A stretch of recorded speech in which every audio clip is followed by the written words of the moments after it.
நாகர்கோவில் மாநகர பகுதிகளில் சேகரிக்கப்பட்ட குப்பைகள் வலம்புரி விளை குப்பை கிடங்கில் மலை போல குவிக்கப்பட்டுள்ளன.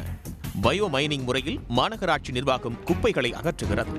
இதற்காக 11 நுண்ணுரம் செயலாக்க மையங்கள் அமைக்கப்பட்டு குப்பைகள் உரமாக்கப்படுகின்றன.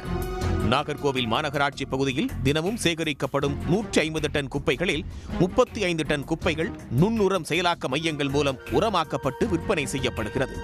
மீதமுள்ள மக்காத குப்பை வலம்புரி விளை குப்பை கிடங்கில் கொட்டப்படுகின்றன.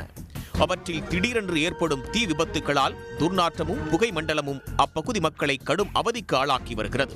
வேலை பார்க்க முடியல, அங்கிருந்து வர சின்ன சின்ன பூச்சில் வரைக்கும் ஒர்க்ஷாப்ல வந்து பயங்கர பாதிக்குது. கடந்த சில நாட்களுக்கு முன்பு குப்பை கிடங்கில் பற்றி எறிந்த தீயால் கடும் இன்னல்களை மக்கள் சந்தித்தனர்.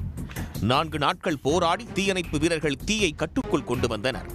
பல்வேறு அச்சுறுத்தல்களை ஏற்படுத்தும் குப்பைகளை அகற்றுவதற்கு மாமன்ற கூட்டத்தில் அரசு அதிக நிதி ஒதுக்க வேண்டும் என்று சிறப்பு தீர்மானம் கொண்டு வரப்பட்டது.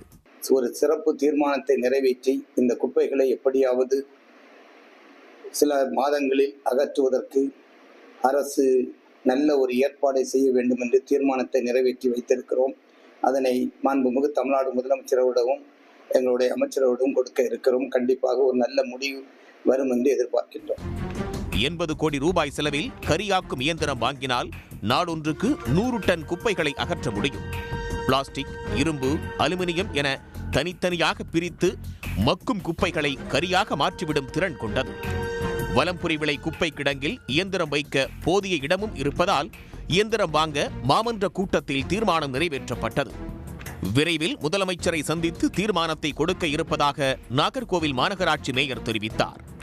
சன் நியூஸ் செய்திகளுக்காக நாகர்கோவில் செய்தியாளர் கோகுல். உடனுக்குடன் செய்திகளை தெரிந்து கொள்ள சன் நியூஸ் பெல் ஐகானை கிளிக் பண்ணுங்க.